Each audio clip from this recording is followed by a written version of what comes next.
എല്ലാവർക്കും നമസ്കാരം. ഈ വാർഷികാഘോഷ പരിപാടികളുടെ ഉദ്ഘാടനം വെളിച്ചം തെളിച്ചുകൊണ്ട് നിർവഹിച്ചത് അത് ഓറലായി ഉദ്ഘാടനം ചെയ്തതായിട്ട് ഞാൻ ആദ്യം തന്നെ പ്രഖ്യാപിക്കുക. നിസാം എന്ന വാക്കിൽ നിന്നാണ് നിസാമിയ ഉണ്ടായത്. നിസാം എന്ന വാക്കിൻ്റെ അർത്ഥം എന്താണ്? ക്രമപ്രകാരമുള്ളവൻ എന്നും അച്ചടക്കമെന്നുള്ളവൻ എന്നും രണ്ടർത്ഥ വാക്കുകളാണ് ഉറുദു ഭാഷയിൽ നിസാം എന്ന വാക്കിനുള്ളത്. ക്രമത്തിൽ വികസിക്കുന്നവനെന്നും അച്ചടക്കമുള്ളവനെന്നും. ഇതിൽ നമുക്ക് സ്വീകരിക്കാൻ പറ്റിയത് ക്രമത്തിൽ വികസിക്കുന്നവൻ എന്നാണ്. അച്ചടക്കമെന്ന വാക്ക് തന്നെ നിരോധിക്കണമെന്നാണ് എൻ്റെ അഭിപ്രായം. മിക്ക വിദ്യാലയങ്ങളിലും മാഷന്മാർ പറയുന്ന സ്ഥിരം വാക്കാണ് കുട്ടികൾക്ക് അച്ചടക്കം വേണമെന്ന്. ഈ അച്ചടക്കമാണ് നമ്മുടെ രാജ്യത്തിന് പറ്റിയ അബദ്ധമെന്ന് നിങ്ങൾ അറിയുമോ? അച്ചടക്കം എന്ന് പറയും തോറും അച്ചടക്കത്തിൽ നിന്ന് കുട്ടികൾ മോചനം നേടാൻ വേണ്ടിയിട്ടാണ് അവർ പരിശ്രമിച്ചു കൊണ്ടിരിക്കുന്നത്. വഴക്കെന്ന വാക്കും നിരോധിക്കേണ്ടതാണ്. ഈ വഴക്കെന്ന വാക്ക് കണ്ടുപിടിച്ചവൻ ആരാണ്? അവനെ വെടിവെച്ച് കൊല്ലണം. വഴക്ക് പറയുക അതാണ് രക്ഷിതാവിൻ്റെ ജോലി എന്ന് തെറ്റിദ്ധരിച്ചു പോയി നമ്മൾ പണ്ടേ. ഇതൊക്കെ കാലമേതാണ്? ഇൻ്റർനെറ്റിൻ്റെ സൂക്ഷ്മമായ സാങ്കേതിക വിദ്യയിലൂടെ ആർട്ടിഫിഷ്യൽ ഇൻ്റലിജൻസിലേക്ക് മനുഷ്യൻ എത്തിച്ചേർത്തിരിക്കുന്ന ഒരു കാലഘട്ടത്തിൽ നമ്മൾ പഴയതൊന്നും മറക്കുകയില്ല, പുതിയതൊന്നും പഠിക്കുകയില്ല. മാറണം. നമ്മുടെ സങ്കല്പങ്ങൾ മാറാത്തത് കൊണ്ടാണ് കുട്ടികൾ നിങ്ങളിൽ നിന്ന് മോചിതരാവാൻ വേണ്ടിയിട്ട്, അവരുടെ മനസ്സ് എക്സ്പ്ലോർ ചെയ്യാൻ വേണ്ടിയിട്ട് നിങ്ങളിൽ നിന്ന് അകന്നു പോകുന്നത്. അവരുടെ ഉള്ളിൽ മനോഹരമായ പുഷ്പങ്ങളുണ്ട്, ചിന്തയുടെ സർഗാത്മകതയുടെ പുഷ്പങ്ങളുണ്ട്. എന്നാൽ നിങ്ങൾക്ക് വേണ്ടത് ആ പുഷ്പങ്ങളെ പ്ലാസ്റ്റിക് കൊണ്ട് പൊതിഞ്ഞു വെക്കുകയാണ്. എന്നെ സ്വാഗതം ചെയ്യുമ്പോൾ എനിക്കൊരു ബൊക്ക കൊണ്ടു തന്നു, ഞാനത് വാങ്ങാതെ വെച്ചതിൻ്റെ കാരണം അറിയാമോ? മനോഹരമായ പ്രകൃതിദത്തമായ പുഷ്പങ്ങളെ വൃത്തികെട്ട പ്ലാസ്റ്റിക് കൊണ്ട് പൊതിഞ്ഞു കൊടുക്കുന്ന സൂത്രപ്പണി നമ്മളെ പഠിപ്പിച്ചത് ആരാണ്? എത്ര നല്ല പൂക്കളാണത്! ആ പൂക്കളേക്കാൾ സുന്ദരമാണോ അതിൻ്റെ ചുറ്റിയിരിക്കുന്ന പ്ലാസ്റ്റിക്? എല്ലാം കച്ചവട മാധ്യമങ്ങൾ തയ്യാറാക്കുന്നത് കണ്ണും പൂട്ടി നമ്മൾ സ്വീകരിക്കുന്നു. ഞാൻ ഇന്നോളം പ്ലാസ്റ്റിക് പൊതിഞ്ഞ ഒരു പൂവും ഒരു ബൊക്കയും വാങ്ങിയിട്ടില്ല. വാങ്ങരുത്. കുട്ടികളുടെ ഉള്ളിൽ സ്വതസിദ്ധമായ സർഗാത്മകമായ പ്രകൃതിദത്തമായ വിസ്ഫോടനാത്മകമായ കഴിവുകളുണ്ട്. ഈ കഴിവുകളെ ഉണർത്താൻ വേണ്ടിയിട്ടാണ് നമ്മൾ പരിശ്രമിക്കേണ്ടത്. അതിന് നടത്തുന്ന ഒരു പരിപാടിയുടെ പേരാണ് സ്വരലയം. ആ സ്വരലയം എന്ന വാക്കിൻ്റെ ഇംഗ്ലീഷാണ് സിംഫണി. സിംഫണി 2024 അല്ലേ? എന്താണ് സിംഫണി? എൻ്റെ സ്വരവും നിങ്ങളുടെ സ്വരവും ഒത്തുചേർന്നു നമ്മുടെ സ്വരമായി. ഈ പാട്ടിൻ്റെ വരികൾ ആരെങ്കിലും ഓർമ്മയുണ്ടോ? ദൂരദർശൻ കണ്ടവരില്ല അല്ലേ? പണ്ട് ദൂരദർശൻ ചാനൽ മാത്രം ഉണ്ടായിരുന്ന കാലഘട്ടത്ത് മിലേ സുർ മേരാ തുമാരാ എന്ന് പറഞ്ഞിട്ടൊരു ദേശീയോദ്ഗ്രഥന ഗാനമുണ്ടായിരുന്നു. ആ ദേശീയോദ്ഗ്രഥന ഗാനത്തിൽ എല്ലാ ഭാഷയിലെയും ഒരു വരി ഉണ്ടാവും. അതിൽ മലയാള ഭാഷയിലെ വരി എൻ്റെ സ്വരവും നിങ്ങളുടെ സ്വരവും ഒത്തുചേർന്നു നമ്മുടെ സ്വരമായി. നമ്മുടെ സ്വരമായി മാറണം. അതാണ് സ്വരലയം. എല്ലാ സ്വരങ്ങളും ഒന്നാവലല്ല സ്വരലയം. എല്ലാ സ്വരങ്ങളും കൂടിച്ചേരലാണ്. എല്ലാവരും ഒരേ സ്വരത്തിൽ സംസാരിച്ചാൽ മനുഷ്യൻ്റെ സൗന്ദര്യം പോവും. എല്ലാ മൊയലുകളും ഒരുപോലെയാണ്. എല്ലാ മൈനകളും ഒരുപോലെയാണ്. അതുകൊണ്ട് അവർക്ക് വ്യക്തിത്വമില്ല, വ്യതിരിക്തതയില്ല. നമ്മളും മനുഷ്യരും, എല്ലാ ആൺകുട്ടികളും ദുൽഖർ സൽമാനെ പോലെയും എല്ലാ പെൺകുട്ടികളും ഐശ്വര്യ റോയിയെ പോലെയുമായിരുന്നുവെങ്കിൽ ഈ ലോകത്തിന് എന്തെങ്കിലും സൗന്ദര്യം ഉണ്ടാവുമോ? ആരെങ്കിലും സെൽഫി എടുക്കുമോ? കാരണം ഇങ്ങോട്ടെടുത്താലും അങ്ങോട്ടെടുത്താലും ഒരുപോലെ ഉണ്ടാവും. പിന്നെ എന്തിനാ സെൽഫി എടുക്കുന്നത്? നമ്മൾ സുന്ദരന്മാരും സുന്ദരികളും ആകുന്നത് എപ്പോഴാണ്? സുന്ദരന്മാരും ആകുന്നത് എപ്പോഴാണ്? വൈവിധ്യങ്ങൾ ഉണ്ടാകുമ്പോഴാണ് അല്ലേ? വൈവിധ്യങ്ങൾ ഉണ്ടാകുമ്പോഴാണ് നമ്മൾ സുന്ദരികളും സുന്ദരന്മാരും ആകുന്നത്. അല്ലാതെ എല്ലാം ഒരുപോലെയാണെങ്കിൽ ഈ ലോകം വളരെ വളരെ വളരെ വിരൂപവും വിരസവുമായിരിക്കും. എല്ലാറ്റിനെയും ഇൻക്ലൂഷനാണ് നമ്മുടെ സംസ്കാരത്തിൻ്റെ പ്രത്യേകത. ഇൻക്ലൂഷനാണ്, ഒന്നിനെയും എക്സ്ക്ലൂഷൻ അല്ല. അപ്പോൾ നമ്മൾ എന്താ വേണ്ടത്? എല്ലാറ്റിനെയും ഉൾക്കൊള്ളുക, എക്സ്പ്ലോർ ചെയ്യേണ്ടത്. എല്ലാറ്റിനെയും എക്സ്പ്ലോർ ചെയ്യണം. നമ്മുടെ രാജ്യം നിങ്ങൾ ആലോചിച്ച് നോക്കൂ. നമ്മുടെ രാജ്യത്ത് ആദ്യം പ്രാർത്ഥിച്ചത് എന്താണെന്നറിയാവോ? നമ്മുടെ ഇന്ത്യ രാജ്യത്തിലെ ഫസ്റ്റ് പ്രാർത്ഥന എന്താണെന്നറിയാവോ? ഓം നമഃശിവായ, ഓം നാരായണായ എന്നൊന്നുമല്ല. ആദ്യത്തെ പ്രാർത്ഥന എന്താണെന്നറിയാവോ? ആരെങ്കിലും അറിയെങ്കിലും അത് കൈവച്ചാൽ നിങ്ങൾ പറയുന്നു വേണ്ട. കേട്ടിട്ടുണ്ടോ? അത് ഇല്ല.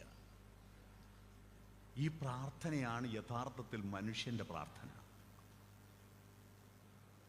ആ പ്രാർത്ഥന ഒരു മതത്തിൻ്റെയും പ്രാർത്ഥനയായിരുന്നില്ല. കാരണം അന്ന് ഒരു മതവും ഇല്ല. ഈ പ്രാർത്ഥന ഉണ്ടാകുന്ന കാലത്ത് ക്രിസ്തുമതമില്ല, യഹൂദമതമില്ല, ഹിന്ദുമതമില്ല, ഇസ്ലാം മതമില്ല. ഈ പ്രാർത്ഥന ഉണ്ടാകുന്ന സമയത്ത് ഒരു മതവുമില്ല. ആ പ്രാർത്ഥന വേദങ്ങളുടെ മൂലമന്ത്രമാണ്. അത് സ്വരവുമായി ബന്ധപ്പെട്ടതാണ്. പാടുന്ന മന്ത്രമാണ്. അതിൻ്റെ പേര് ഗായത്രി എന്നാണ്. ആരെയാണ് പ്രാർത്ഥിച്ചത്? പ്രത്യക്ഷമായിരിക്കുന്ന ഒരു ദൈവത്തെ. ആ ദൈവം ഒരു സത്യമാണ്. മറ്റെല്ലാ ദൈവങ്ങളും സത്യമാണെന്ന് നമ്മൾ വിശ്വസിക്കുന്നേ ഉള്ളൂ. നമ്മളാരും തൊട്ടിട്ടില്ല, നമ്മൾ കണ്ടിട്ടില്ല, നമ്മളാരും ഫോട്ടോ എടുത്തിട്ടില്ല. ഏതെങ്കിലും ദൈവത്തിൻ്റെ ഫോട്ടോ എടുത്തു ആരെങ്കിലും? എല്ലാ ദൈവങ്ങളുടെയും ചിത്രം മനുഷ്യൻ വരച്ചതാണ്. എന്ന മനുഷ്യൻ വരക്കാതെ ഒരു ദൈവം ഉണ്ട്, നേരിട്ട് നമ്മളെ കാണുന്ന ദൈവം. നമ്മൾ കാണുന്നൊരു ദൈവമുണ്ട്. ആ ദൈവത്തെ പ്രാർത്ഥിച്ചതാണ് ആദ്യത്തെ മന്ത്രം. ആ മന്ത്രത്തെക്കുറിച്ചൊരു സിനിമാ ഗാനമുണ്ട് മലയാള സിനിമയിൽ. ആ സിനിമാ ഗാനം തുടങ്ങുന്നത് പത്മതീർത്ഥമേ ഉണരു, മാനസ പത്മതീർത്ഥമേ ഉണരു, അഗ്നിരഥത്തിലുദിക്കുമുഷസ്സിൻ അർഘ്യം നൽകൂ, ഗന്ധർവസ്വരഗംഗയൊഴുകൂ, ഗായത്രികൾ പാടൂ. ഗായത്രി, പാടുന്നത് ഗായത്രി, പാടുന്നവരെ രക്ഷിക്കുന്ന ഗായത്രി. എന്താ മന്ത്രം? ഈ പ്രപഞ്ചത്തിനൊരു സത്യമുണ്ട്, ആത്യന്തിക സത്യം. ആ സത്യത്തിന് അടുത്തെത്തിയവരാണ് പ്രവാചകന്മാരാവുന്നത്. ആ സത്യത്തെ തേടുക, പുതിയ പുതിയ സത്യങ്ങൾ അന്വേഷിക്കുക. ആത്യന്തികമായ ഒരു സത്യമുണ്ട്. നമ്മൾ അർദ്ധസത്യങ്ങളും ആപേക്ഷിക സത്യങ്ങളും അസത്യങ്ങളുമാണ് കാണുന്നത്. ഈ ആത്യന്തികമായ സത്യം അന്വേഷിക്കുവാനുള്ള മനുഷ്യന്റെ ബുദ്ധിയെ വിളക്കി വിളക്കി വിളക്കി കടഞ്ഞെടുക്കുന്ന പ്രക്രിയയാണ് വിദ്യാഭ്യാസം എന്ന് പറയുക. മനസ്സിലായോ? സത്യം അന്വേഷിക്കുവാനുള്ള പ്രക്രിയ കടഞ്ഞെടുക്കുന്ന പ്രക്രിയയാണ് വിദ്യാഭ്യാസം എന്ന് പറയുക. അതായിട്ട് അതിൻ്റെ വിശാലമായി കാണണം നിങ്ങൾ. അതുകൊണ്ട് നിരന്തരം ചിന്തിക്കുവാൻ വേണ്ടിയിട്ട് മനസ്സാകുന്ന പത്മതീർത്ഥമേ ഉണരൂ, അഗ്നിരഥത്തിലുദിക്കുമുഷസ്സിൻ അർഘ്യം നൽകൂ, ഗന്ധർവസ്വരഗംഗയൊഴുകൂ, ഗായത്രികൾ പാടൂ. ബുദ്ധിയെ പ്രചോദിപ്പിക്കുന്ന പ്രകാശമേ വന്നാലും എന്നാണ്.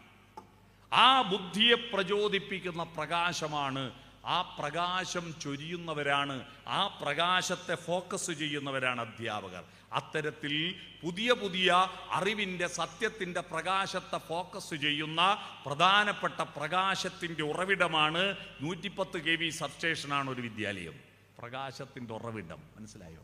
വിദ്യുത് ശക്തി, വിദ്യയെ ബൂസ്റ്റ് ചെയ്തിട്ട് സംപ്രേഷണം ചെയ്യുന്ന ഇടമാണല്ലോ സബ്സ്റ്റേഷൻ. ആ സബ്സ്റ്റേഷനാണ് ഒരു വിദ്യാലയം. അവിടെ വരുന്ന കുട്ടി പാഠപുസ്തകങ്ങൾ നോക്കി പഠിക്കുകയും അവിടുന്ന് കുറേ പരീക്ഷ എഴുതുകയും ആ പരീക്ഷയിൽ വിജയം നേടുകയും ചെയ്താൽ മാത്രം ആ കുട്ടി നല്ല കുട്ടിയാവുന്നില്ല. അങ്ങനെയാണെങ്കിൽ ഇന്ത്യ രാജ്യത്ത് ഒരു റാങ്കും കിട്ടാത്ത, ഒരു പരീക്ഷയിലും സമ്മാനം കിട്ടാത്ത ഒരു കുട്ടിയാണ് ഇന്ത്യയിൽ ഏറ്റവും കൂടുതൽ പ്രകാശമാനമായ ജീവിതം നയിച്ചവൻ. മഹാത്മാഗാന്ധി. അദ്ദേഹം ഒരു പരീക്ഷയിൽ റാങ്ക് വാങ്ങിയിട്ടില്ല. അദ്ദേഹത്തിന് ഫസ്റ്റ് ക്ലാസ് കിട്ടിയിട്ടില്ല. അദ്ദേഹത്തിന്റെ ഹെയർ സ്റ്റൈൽ നന്നായിരുന്നില്ല. അദ്ദേഹത്തിന്റെ ബോഡി ഷേപ്പ് നന്നായിരുന്നില്ല. നമ്മുടെ കോളേജുകളിലെ യൂണിഫോം, നല്ല ഷർട്ട്, നല്ല കോട്ട്, നല്ല പാൻറ്, ഇതൊന്നും കൊണ്ടല്ല മഹാത്മാഗാന്ധിയെ രാഷ്ട്രപിതാവാക്കിയത്. അദ്ദേഹം ഇന്ത്യ കണ്ട ഏറ്റവും നല്ല A+ ആണ്. എങ്ങനെയാണ് ഗാന്ധി A+ ആയത്? നമ്മുടെ കുട്ടികൾക്കെല്ലാം A+ വേണമല്ലോ, എന്നാ പ്ലസ് ആണല്ലോ എവിടെയും. ഗാന്ധി A+ ആയത് അദ്ദേഹത്തിന്റെ പേരിലുണ്ട്. അദ്ദേഹത്തിന്റെ തത്വശാസ്ത്രം ഗാന്ധിയുടെ പേരിൽ. നമ്മൾ പേരിൽ എന്തിരിക്കുന്നു എന്ന് വിചാരിക്കും, പേരിലല്ല അർത്ഥമുണ്ട്, ഇരിക്കുന്നുണ്ട്. അതുകൊണ്ടാണ് ഞാൻ നിസാമിയ എന്നതിൻ്റെ അർത്ഥം പറഞ്ഞത്, അതുകൊണ്ടാണ് ഞാൻ സിംഫണി എന്നതിൻ്റെ അർത്ഥം പറഞ്ഞത്. വാക്കുകൾക്കെല്ലാം അർത്ഥമുണ്ട്. ആ അർത്ഥത്തിനനുസരിച്ച് ജീവിച്ചിട്ടില്ലേ അനർത്ഥമാകും.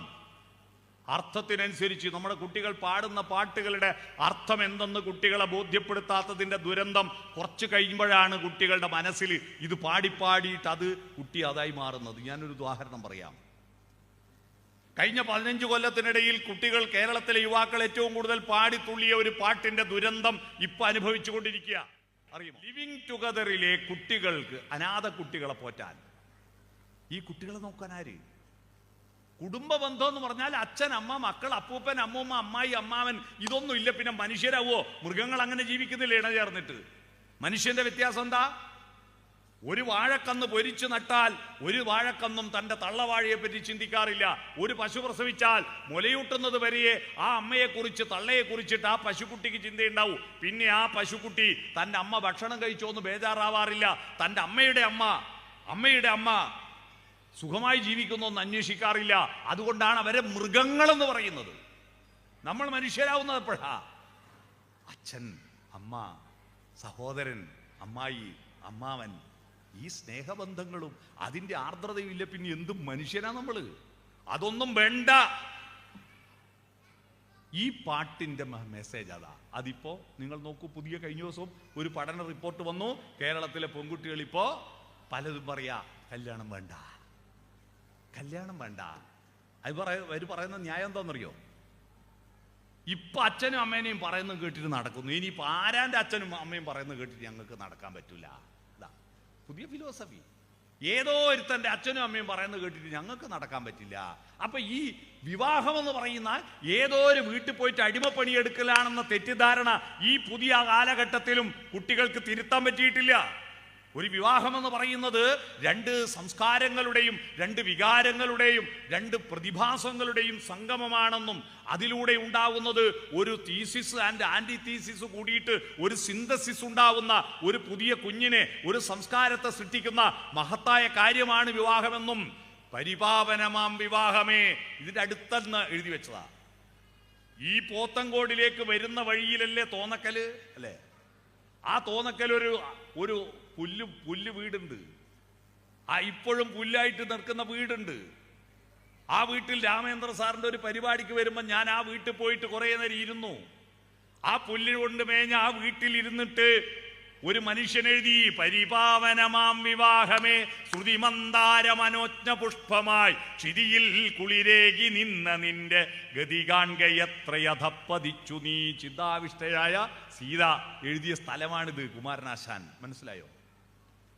വിവാഹം എന്ന് പറയുന്നത് ഒരു കുടുംബ ബന്ധത്തിന്റെ കണ്ണിയാണ്, അടിത്തറയാണ്. അത് വേണ്ടെന്ന് വെച്ചാൽ പിന്നെ മൃഗങ്ങളെ പോലെ ജീവിക്കുക എന്നാ. അതുകൊണ്ട് അർത്ഥം അറിഞ്ഞില്ലെങ്കിൽ അനർത്ഥത്തിലേക്ക് പോകും. അതുകൊണ്ട് കുട്ടികൾ പാടുന്ന പാട്ടിന്റെ, പറയുന്ന വാക്കുകളുടെ അർത്ഥത്തിന്റെ ആഴങ്ങളിലേക്ക് പോകണം. അതുകൊണ്ട് മഹാത്മാഗാന്ധിയുടെ പേരിന്റെ അർത്ഥം അറിയണം. എന്താണ് മഹാത്മാഗാന്ധി? എപ്പോഴാണ് പ്ലസ് ആവുന്നത്? മോഹൻദാസ് കരംചന്ദ് ഗാന്ധി. എന്താണ് ഈ കരംചന്ദ് ഗാന്ധി? കർമ്മവും ചിന്തയും ചാലിച്ചു ചേർത്ത ഗാന്ധിയാണ്. കർമ്മം ഇങ്ങനെ വരക്കാം. കർമ്മം ഭൂമിയുടെ ഉപരിതലത്തിലാണ് കർമ്മം. ഇങ്ങനെയാണ്, എക്സ് ആക്സിസിലാണ് കർമ്മത്തെ വരക്കുക. ചിന്ത ആകാശത്തുനിന്ന് ഭൂമിയിലേക്ക് ഇറങ്ങി വരുന്ന ചിന്തയാണ്. ദൈവത്തിന്റെ വരദാനം എന്ന് പറയുന്നത് ചിന്തയാണ്. അതുകൊണ്ടാണ് അദ്ദേഹം തന്നെ പാടിയത്, ആ പുൽക്കൂട്ടിൽ വെച്ച് എഴുതിയത്, ചിന്തയാമണിമന്ദിരത്തിൽ വിളങ്ങുമീശനെ വാഴ്ത്തുവിൻ. ചിന്ത മേലെ നിന്ന് താഴോട്ട് ഇറങ്ങി വരുന്നതാണ് ചിന്ത. ആ ചിന്ത എൻ്റെ ഹൃദയത്തിലേക്ക് ക്രോസ് ചെയ്യണം. ദൈവചിന്തകൾ എൻ്റെ ഹൃദയത്തിൽ ഉണ്ടാവണേ എന്ന പ്രാർത്ഥനയാണ് ഈ കുരിശു വരക്കൽ. മനസ്സിലായോ? ഇങ്ങനെയും വരക്കുന്നില്ലേ? പലരും വിചാരിച്ചത് യേശുവിനെ തറച്ചത് കുരിശാന്ന. ആ കുരിശല്ല ഇത്. ദൈവകടാക്ഷം എൻ്റെ ഹൃദയത്തിൽ ക്രോസ് ചെയ്യണം. അതാ ഈ കുരിശ് വരക്കുന്നതിൻ്റെ അർത്ഥം. ആ ചിന്തയുണ്ടാവണം. ഈ ചിന്തയാണ് പ്രധാനം. കർമ്മം എക്സ് ആക്സിസും ചിന്ത വൈ ആക്സിസും. അപ്പൊ ഇങ്ങനെയും ഇങ്ങനെയും വരച്ചാൽ അതിനെയാണ് പ്ലസ് എന്ന വാക്കിന്റെ അർത്ഥം. പിടികിട്ടിയോ? A+ വേണ്ടേ? തൻ്റെ പ്രവൃത്തിയും ചിന്തയും കണക്ട് ചെയ്യാൻ കുട്ടികളെ പഠിപ്പിക്കണം. ഇത് രണ്ടും കണക്ട് ചെയ്യാതെ ചില കുട്ടികൾ വെറും ചിന്ത മാത്രം, ചില കുട്ടികൾ വെറും കർമ്മം മാത്രം. ഇതിനെ രണ്ടും കണക്ട് ചെയ്യുന്നതിനെയാണ് മനുഷ്യൻ. ആന തടി വലിക്കുമ്പോൾ എന്തിനാ തടി വലിക്കുന്നതെന്ന് ആനക്കറിയില്ല. അതിനെ അടിച്ച് പഠിപ്പിച്ചത് കൊണ്ട് അതിൻ്റെ കർമ്മം അത് ചെയ്യുന്നു. കാള വയലിൽ നുകം വലിക്കുമ്പോൾ ആ കാളയ്ക്ക് ഇത് മണ്ണളക്കാനും അതിൽ വിത്തിടാനും അതിൽ നെല്ല് മുളപ്പിക്കാനുമാണ് എന്നൊന്നുള്ള ചിന്ത അതിനില്ല. അതിന് കർമ്മമേ ഉള്ളൂ. മനുഷ്യന്റെ കർമ്മവും ചിന്തയും കൂട്ടിച്ചേർക്കുമ്പോഴാണ് അവൻ പ്ലസ് ഉണ്ടാവുന്നത്. അതുകൊണ്ട് ആദ്യം വേണ്ടത് നിങ്ങളുടെ കുട്ടികളുടെ മനസ്സിൽ ചിന്തയുടെ വിത്തുകൾ മുളപ്പിക്കുക എന്നതാണ്. ആ ചിന്തയുടെ വിത്ത് മുളപ്പിക്കണമെങ്കിൽ ആ മണ്ണൊരുക്കണം. ആദ്യം ഇങ്ങനെയാണ് മണ്ണൊരുക്കുക. മനസ്സിന്റെ മണ്ണൊരുക്കണം. മനസ്സിന്റെ മണ്ണൊരുക്കണമെങ്കിൽ അത് സോഫ്റ്റനാവണം, അത് മൃദുലമാവണം. പാറയിൽ വിത്തിട്ടാൽ മുളക്കില്ല. അവന്റെ ഹൃദയം സർഗാത്മകമാവണം. ആ സർഗാത്മകതയുടെ അടിത്തറയുണ്ടാകുവാനാണ് സംഗീതം, സാഹിത്യം, നൃത്തം, വാദ്യം, താളം എല്ലാം വേണം. അതെല്ലാം വേണം. ലോകത്തിലുള്ള മനുഷ്യരുടെ മുഴുവൻ താളബോധത്തെ കണക്ട് ചെയ്തിട്ട് ഒരു മനുഷ്യന്റെ പിറകിലൂടെ സഞ്ചരിച്ചല്ലോ. അങ്ങനെ തബല പെരുക്കണ കൈകളുടെ പിറകെ സഞ്ചരിച്ച മനുഷ്യനാണ് ഇന്നലെ മരണപ്പെട്ടു പോയ സക്കീർ ഹുസൈൻ. അദ്ദേഹത്തിന്റെ മുന്നിൽ, ആ മഹാമനീഷിയുടെ മുന്നിൽ ഞാൻ തലകുനിച്ച് പ്രണാമങ്ങൾ അർപ്പിക്കുകയാണ്. അദ്ദേഹം ഇന്ന് പുലർകാലയാണ് മരണപ്പെട്ടത്. ഇന്നലെ മരിച്ചു എന്ന് പറഞ്ഞു, പിന്നെ മരിച്ചില്ല എന്ന് പറഞ്ഞു, ഇന്ന് രാവിലെ വീണ്ടും മരിച്ചെന്ന് പറഞ്ഞു. അത്ഭുതങ്ങളാണ്. ഈ ലോകത്തെ മാറ്റിയതാരാ? ഇത്തരത്തിലുള്ള സർഗാത്മകതകളാണ്. നാദം ലോകത്തിനെ മാറ്റിയതിൽ ഗൾഫ് നാട്ടിലുള്ള മുഴുവൻ മനുഷ്യർക്കും ഭ്രാന്തായി മരിച്ചു പോകുമെന്നൊരു ഒരു ദിവസം വന്നിരുന്നു. അറിയുമോ? ഭ്രാന്തായി മരിച്ചു പോകുന്നൊരു ദിവസം. കാരണം സ്വല്ലല്ലാഹു അലൈഹി വസല്ലം മുഹമ്മദ് മുസ്തഫ നബി തങ്ങൾ ഇഹലോകവാസം വെടിഞ്ഞ ദിവസം അന്നത്തെ അവിടുത്തെ ആളുകൾ പറയുന്നത് അത് വിശ്വസിക്കാനാവാതെ, ഒന്ന് കരയാതെ, ഒന്നും മിണ്ടാതെ എല്ലാവരും സ്തംഭിച്ചു നിന്നിട്ട് ഭ്രാന്തളകുമായിരുന്നു. ആ ഭ്രാന്തിൽ നിന്ന് അവരെ മോചനം നടത്തിയത്. അവരൊന്ന് പൊട്ടിക്കരയാൻ കഴിഞ്ഞില്ലെങ്കിൽ അവർക്കെല്ലാം ഭ്രാന്താകുമായിരുന്നു. അവരിങ്ങനെ നിൽക്കുക, വിശ്വസിക്കാൻ പറ്റാതെ മരവിച്ചു നിൽക്കുകയാണ് എല്ലാവരും. ആ മരവിച്ചു നിൽക്കുമ്പോഴാണ് നബിയുടെ ശിഷ്യന്മാരിൽ പ്രമുഖനായിരിക്കുന്ന ഒരു ആഫ്രിക്കക്കാരനുണ്ട്, കാപ്പിരിയാൻ. അവന്റെ പേര് ബിലാൽ എന്നാണ്. ആ ബിലാൽ പള്ളിയിൽ കയറിയിട്ട്, മദീനയിലെ പള്ളിയിൽ കയറിയിട്ട് ഒരു ബാങ്ക് വിളി നടത്തി. ആ ബാങ്ക് വിളിയുടെ ദീനമണിസ്വരമാണ്. മദീന നിവാസികളെല്ലാം തന്നെ പൊട്ടി പൊട്ടി പൊട്ടി കരഞ്ഞു ആ ബാങ്ക് വിളി കേട്ടിട്ട്. ആ കരഞ്ഞപ്പോൾ അവരുടെ വികാരങ്ങൾ, ദുഃഖങ്ങളൊക്കെ അണപൊട്ടി ഒഴുകിയത് കൊണ്ട് അവരെല്ലാം രക്ഷപ്പെട്ടു. അതിനെക്കുറിച്ചിട്ട് ഒരു പാട്ടുണ്ട്. കുറെ കാലമായിട്ട് കേരളത്തിൽ പാടുന്ന ഒരു പാട്ടുണ്ട്, യേശുദാസ് പാടിയ പാട്ടുണ്ട്. നിങ്ങൾ ആരെങ്കിലും അതിനെപ്പറ്റി ചിന്തിച്ചോ? ബിലാൽ എന്ന് പറയുന്ന നബിയുടെ ശിഷ്യന്റെ പാട്ട് കേട്ടിട്ടുണ്ടോ? ശിഷ്യനെ പറ്റിയിട്ടുള്ള പാട്ട് കേട്ടിട്ടുണ്ടോ? ബിലാലിനെ പറ്റി.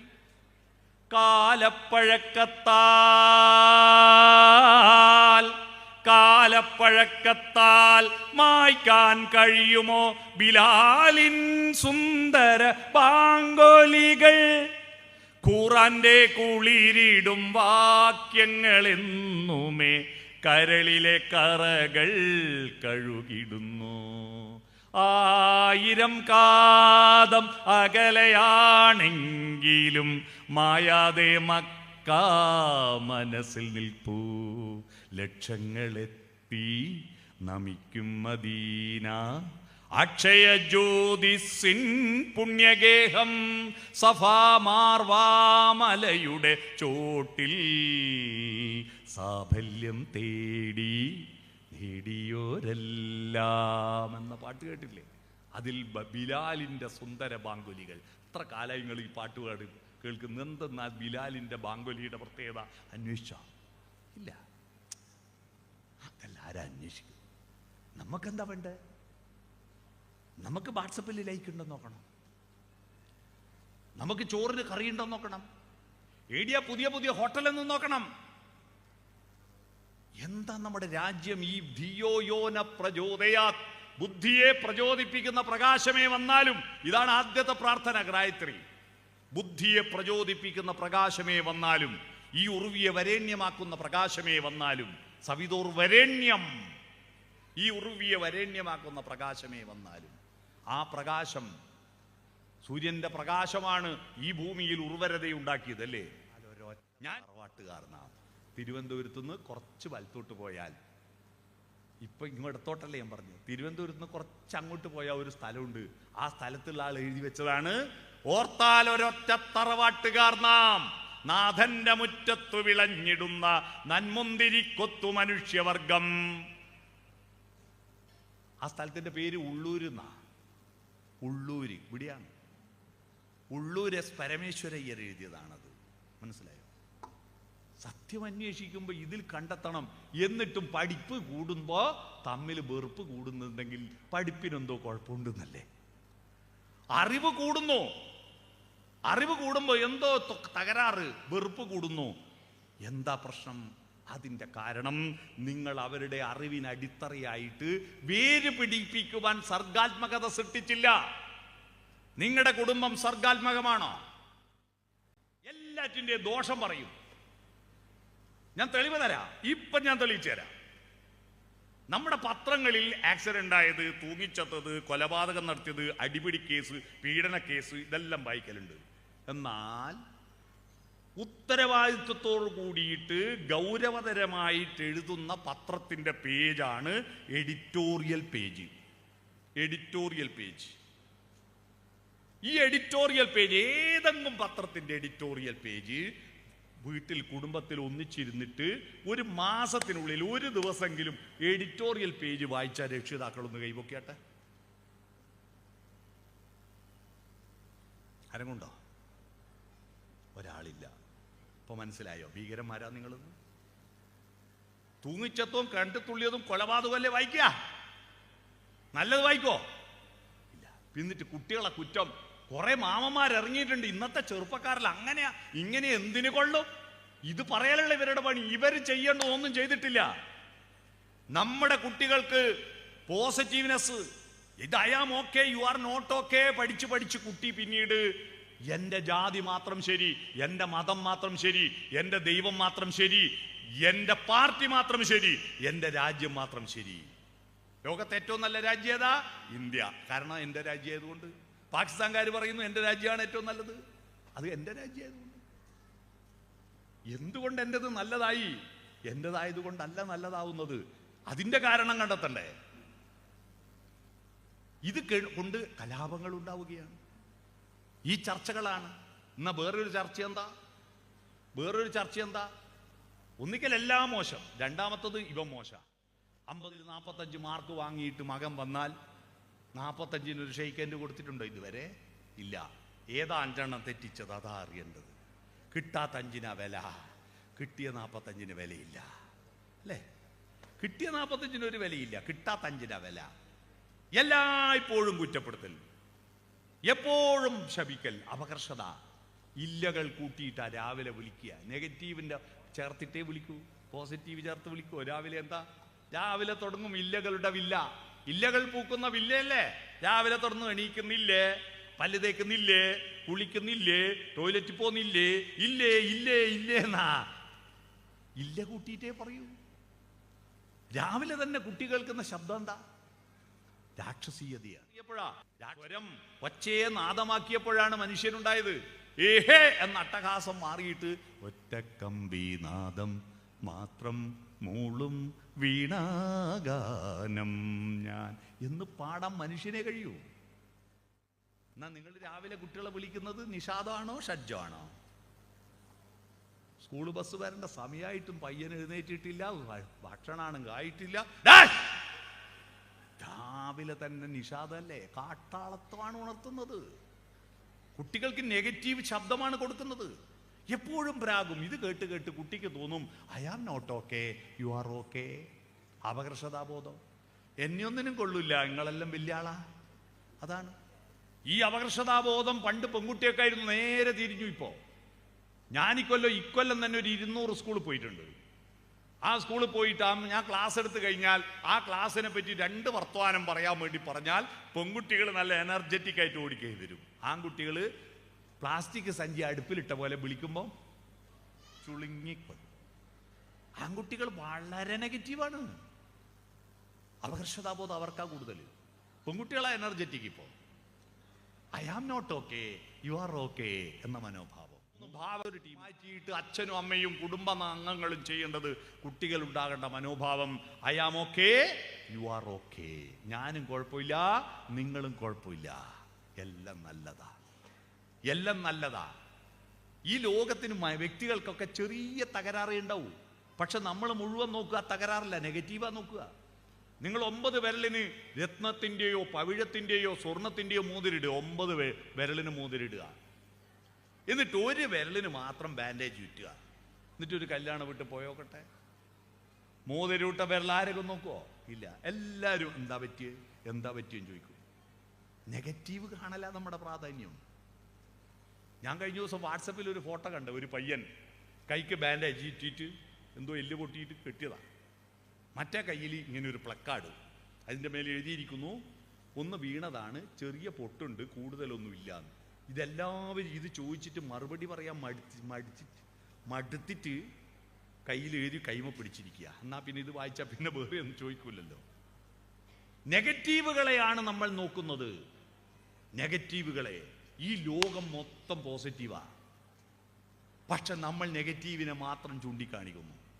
അതുകൊണ്ട് നമ്മുടെ മനസ്സ് ഈ വാർഷികവും കഴിഞ്ഞ് തിരിച്ചു പോകുമ്പോൾ സിംഫണി ആവണം. നെഗറ്റീവുകൾ മുഴുവൻ ഇവിടുന്ന് ഡിസ്ചാർജ് ചെയ്യണം. പോസിറ്റീവ് എനർജി വേണം. അതിനെന്താ വേണ്ടത്? ഞാനൊരു ചെറിയ സൂത്രം പറഞ്ഞുതരാം. പോസിറ്റീവാക്കാൻ നിങ്ങളുടെ വീടുകൾ സോഫ്റ്റനാക്കിയാൽ മതി. ചപ്പാത്തി സോഫ്റ്റനാക്കാൻ പഞ്ചസാര കൂട്ടി കുഴച്ചാൽ ചപ്പാത്തി സോഫ്റ്റനാവും. മാവ് കുഴച്ചാൽ. ഇഡ്ഡലി സോഫ്റ്റനാക്കാൻ തേങ്ങാ വെള്ളം തലേ ദിവസത്തെ ഉടച്ച തേങ്ങയുടെ വെള്ളം എടുത്തു വെക്കുക. ഒരു ദിവസം കഴിഞ്ഞ തേങ്ങാ വെള്ളം ഇഡ്ഡലിയുടെ മാവിൽ ഒഴിച്ചാൽ ഇഡ്ഡലി സോഫ്റ്റനാകും. ഇങ്ങനെ ഭക്ഷണം സോഫ്റ്റനാക്കാൻ പലതും യൂട്യൂബ് തപ്പും. ബന്ധങ്ങൾ സോഫ്റ്റനാക്കാൻ എന്താ ചെയ്യുന്ന? ബന്ധങ്ങൾ സോഫ്റ്റനാക്കാൻ SOFTEN എന്ന സ്പെല്ലിങ്ങിന് ഓരോ അക്ഷരത്തിന് ഓരോ വാക്ക് ഞാൻ പറഞ്ഞുതരാം. എസ് എന്ന് പറഞ്ഞാൽ സ്മൈൽ.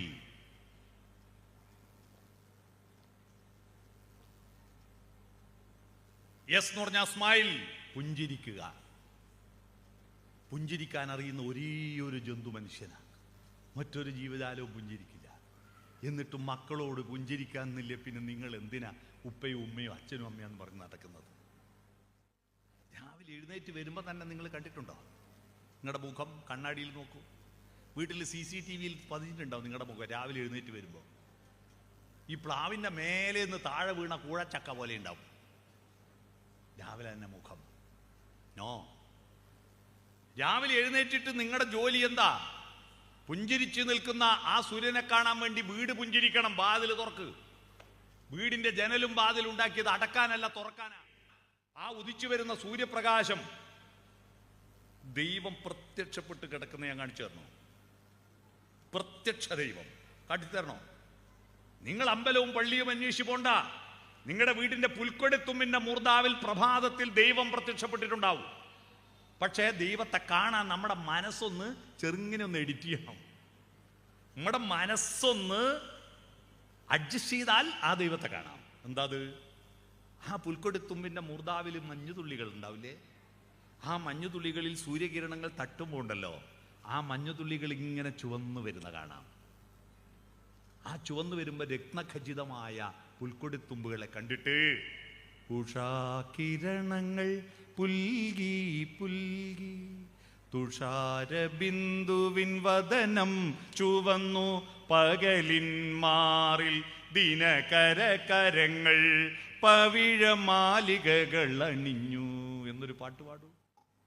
സൂര്യാംശുവോരോ വയൽ പൂവിലും വൈരം പതിക്കുന്നുവോ എന്ന് പാടൂ. ആ പ്രഭാതത്തെ സ്വീകരിക്കാൻ വീട് പുഞ്ചിരിക്കല, വാതിൽ തുറക്കൽ. 10 മിനിറ്റ് മക്കളോടൊത്ത് മുറ്റത്തും വരാന്തയിലും ചെലവഴിച്ചിട്ട് അവൻ്റെ മൂഡ് ക്രിയേറ്റ് ചെയ്തിട്ട് മതി നിങ്ങൾ അവൻ്റെ ഫുഡ് ക്രിയേറ്റ് ചെയ്യാൻ. രണ്ടും OOD ലാസ്റ്റ്. മനസ്സിലായോ?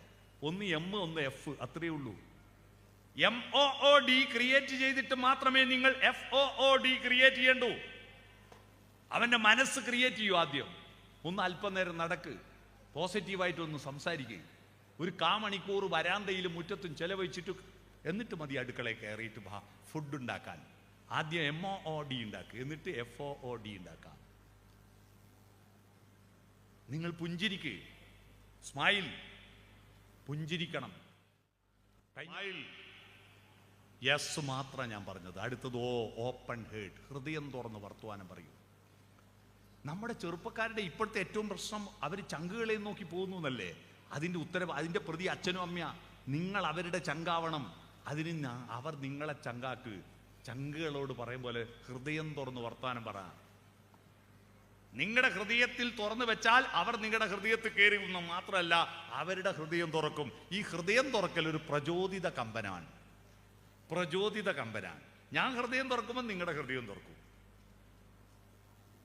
അതുകൊണ്ട് നിങ്ങൾ ഹൃദയം തുറക്കുക, അവൻ പറയുന്ന കേൾക്കുക. എത്ര കേൾക്കണം രക്ഷിതാക്കളെ? കേൾക്കേണ്ടത് എത്രയാ? നിങ്ങൾ അങ്ങോട്ട് പറയുന്നതിൻ്റെ ഇരട്ടി കേൾക്കണമെന്നാണ് പ്രകൃതി ഉണ്ടാക്കിയ കണക്ക്. നിങ്ങൾ അവനോട് എത്ര പറയുന്നോ അതിൻ്റെ ഇരട്ടി നിങ്ങൾ അവൻ പറയുന്നത് കേൾക്കണം. അതങ്ങനെയാ കണക്ക്. പ്രകൃതി എവിടെയാ കണക്ക് എഴുതി വെച്ച്?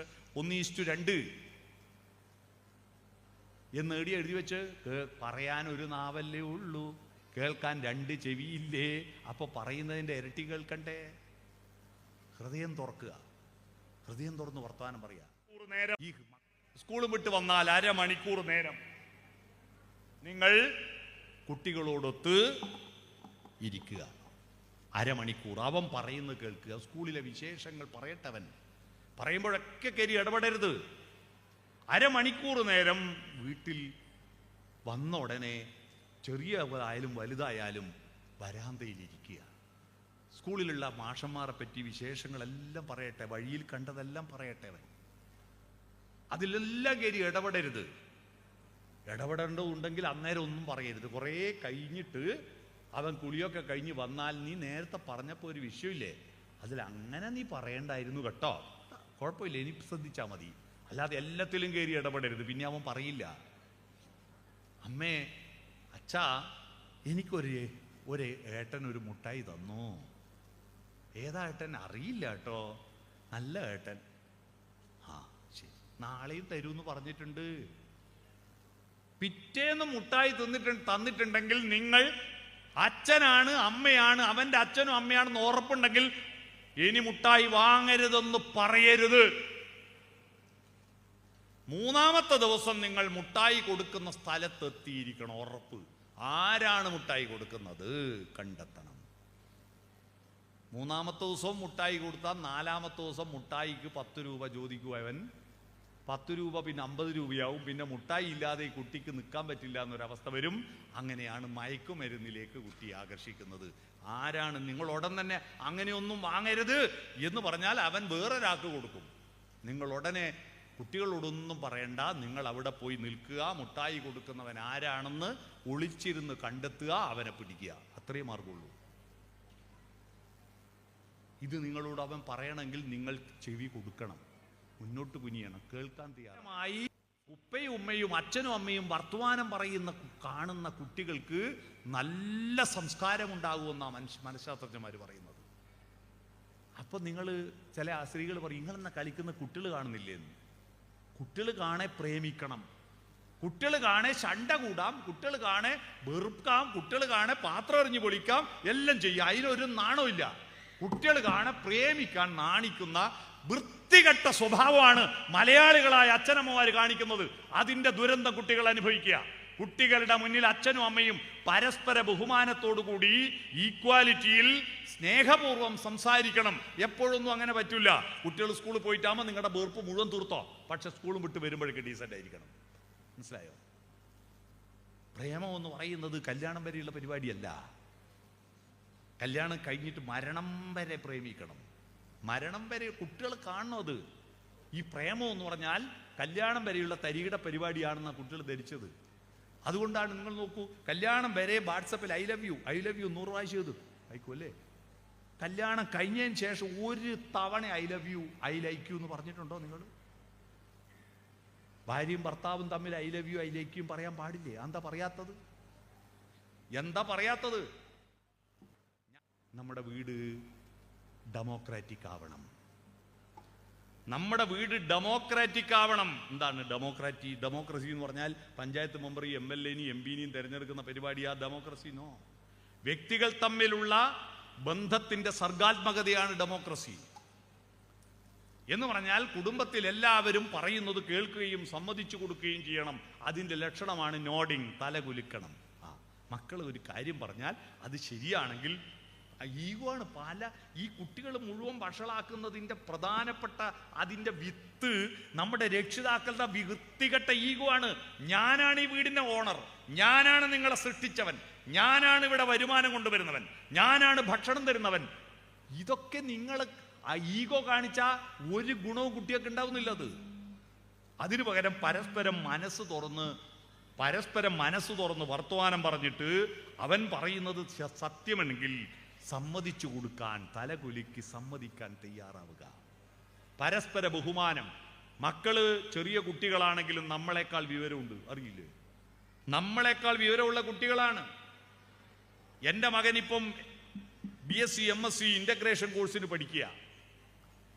ഞാനിങ്ങനെ അവനെ ചില ദിവസം അയക്കുന്ന കവിതകളും ചില ദിവസം അയച്ചു തരുന്ന കഥകളെല്ലാം കേൾക്കുമ്പോൾ ഇല്ലേ, ഞാനിങ്ങനെ ആലോചിക്കുക, ഞാൻ ബ്രണ്ണൻ കോളേജിൽ ഫസ്റ്റ് BAക്ക് പഠിക്കുമ്പോൾ അവൻ്റെ 10-1 വിവരം എനിക്കുണ്ടായിരുന്നില്ല. എന്തെല്ലാം അവൻ വായിക്കുന്നത്, എന്തെല്ലാം പറയുന്നത്, എന്തെല്ലാം അഭിപ്രായങ്ങൾ അവൻ പറയുന്നത്.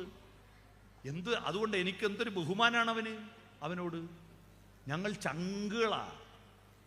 ഒരു ദിവസം 1 മണിക്കൂറെങ്കിലും അവൻ ഹോസ്റ്റലിലെ താമസം, 1 മണിക്കൂറെങ്കിലും ഫോണിൽ ഞങ്ങൾ സംസാരിക്കും. 1 മണിക്കൂറെങ്കിലും ഫോണിലൂടെ ഞങ്ങൾ സംസാരിക്കും. അവൻ ഒരുപാട് കാര്യം എല്ലാ ദിവസവും എന്നോട് പറയാനുണ്ടാവും. അത് ഞാൻ കേട്ടിരിക്കും. ഇത്ര തിരക്കുണ്ടെങ്കിലും സംസാരിക്കും.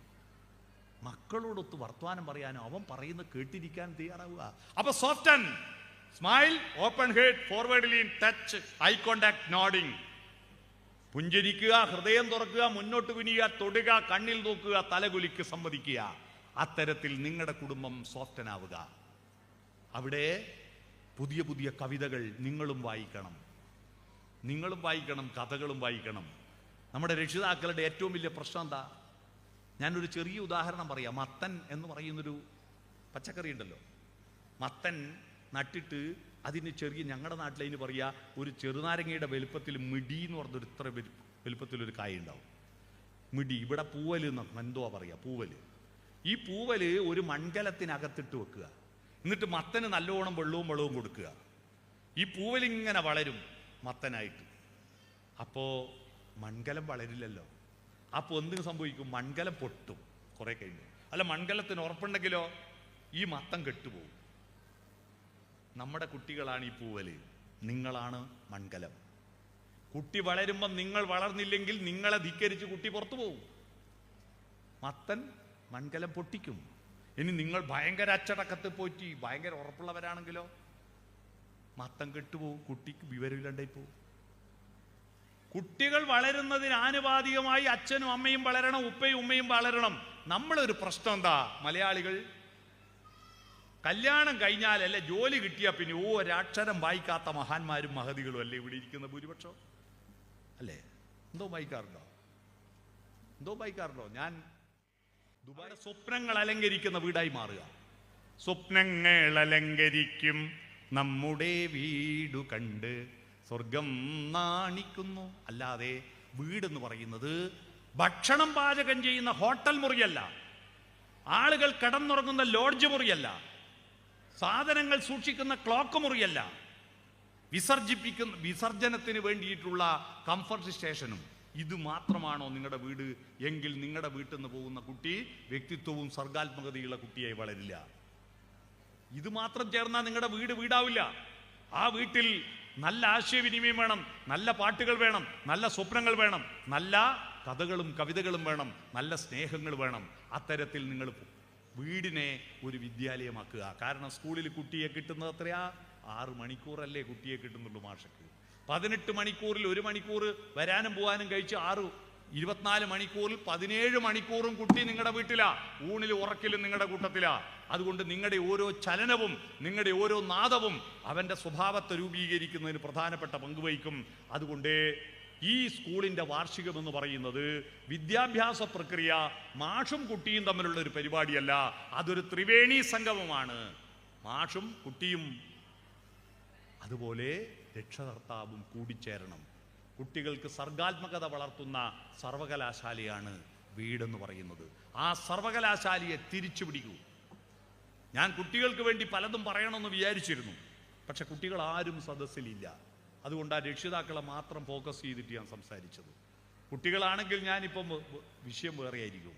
കുട്ടികളോട് ഇതൊന്നുമല്ല, എന്താണ് പ്ലസ്, എങ്ങനെയാണ് പ്ലസ് ആവുന്നത്, അധ്യാപകൻ എന്ന വാക്കിന്റെ അർത്ഥം എന്താ? പാഠപുസ്തകം ഫുൾ തീർന്ന അതിന്റെ അപ്പുറം വേണ്ട. പാഠപുസ്തകം എന്ന് പറയുന്നത് പ്രവേശന കവാടമാ, അത് എൻട്രൻസാ.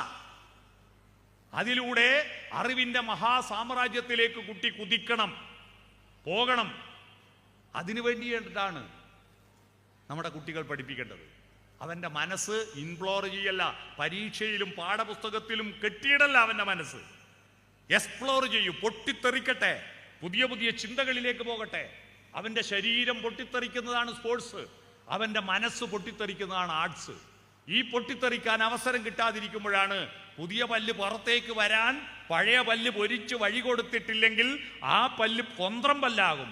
അതുപോലെ അവൻ്റെ ചിന്തകൾ എക്സ്പ്ലോർ ചെയ്യുവാനുള്ള ഇടങ്ങൾ നഷ്ടപ്പെടുമ്പോഴാണ് കുട്ടികൾ സ്വഭാവ വൈകൃതത്തിലേക്ക് പോകുന്നത്. അതുകൊണ്ട് ആ ഇടങ്ങൾ ഉണ്ടാക്കി കൊടുക്കണം. അവന് പാടാനും പറയാനും എഴുതാനും അവന് ഓടാനും ചാടാനുമുള്ള വഴികൾ ഒരുക്കി കൊടുക്കണം. അതിനാണ് കലോത്സവം, അതിനാണ് സ്പോർട്സ് മേള. കഥാർസിസ് ആണ് കലയുടെ ലക്ഷ്യമെന്ന് അരിസ്റ്റോട്ടിൽ പറഞ്ഞിട്ടുണ്ട്. കഥാർസിസ് എന്നതിൻ്റെ മലയാളം വികാര വിരേചനമാണ്. വികാരങ്ങൾ പുറത്തേക്ക് ഒഴുകണം. പണ്ടത്തെ വികാരമൊന്നും അല്ലല്ലോ. ആമയും മൊയിലും പന്തയം വെച്ച കഥ കേട്ടിട്ടില്ലേ? അതുപോലെയാ കുട്ടികളുടെ അവസ്ഥ. മൊയിൽ കുതിച്ചോടി തിരിഞ്ഞു നോക്കുമ്പോൾ ആമ വളരെ പുറകില. എന്തിനു നേരത്തെ പോകുന്നു? മൊയിൽ കിടന്നുറങ്ങി, ഉറക്ക് തെളിയുമ്പോൾ ആമ സമ്മാനവും വാങ്ങിപ്പോയി. പരിശ്രമശാലികൾ വിജയിക്കും, അലസന്മാർ പരാജയപ്പെടും.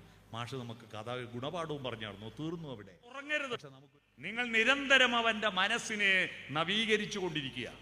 അവന്റെ ശരീരത്തെ ഭക്ഷണം കൊടുക്കലല്ല അച്ഛനും അമ്മേന്റെ ജോലി, അവന്റെ മനസ്സിന് സർഗാത്മകത കൊടുക്കലാണ്. അത്തരത്തിൽ ഒരു കലാലയമായിട്ട്, സർവകലാശാലയായിട്ട് നിങ്ങളുടെ വീടിനെ മാറ്റിയെടുക്കാൻ നിങ്ങൾക്ക് കഴിയണം. അതിന് ഈ സർഗോത്സവം ഗംഭീരമായി ഉപകരിക്കട്ടെ എന്ന് ആശംസിച്ചുകൊണ്ട് അറിയിക്കുന്നു. ഈ പരിപാടിക്ക് എന്നെ ക്ഷണിച്ചതിന് ഇതിൻ്റെ അഡ്മിനിസ്ട്രേറ്ററോടും പ്രിൻസിപ്പളിനോടും എല്ലാവരോടും നന്ദി പറയുന്നു. എന്നെ കേട്ടതിന്, കുട്ടികളെ ഡാൻസ് കാണാൻ വന്നിട്ട് ഇത്ര നേരം എന്നെ സഹിച്ചിരുന്നതിന് നിങ്ങളോടും നന്ദി പറഞ്ഞിട്ട് ഞാൻ എൻ്റെ ഭാഷണം ചുരുക്കുന്നു. നമസ്കാരം.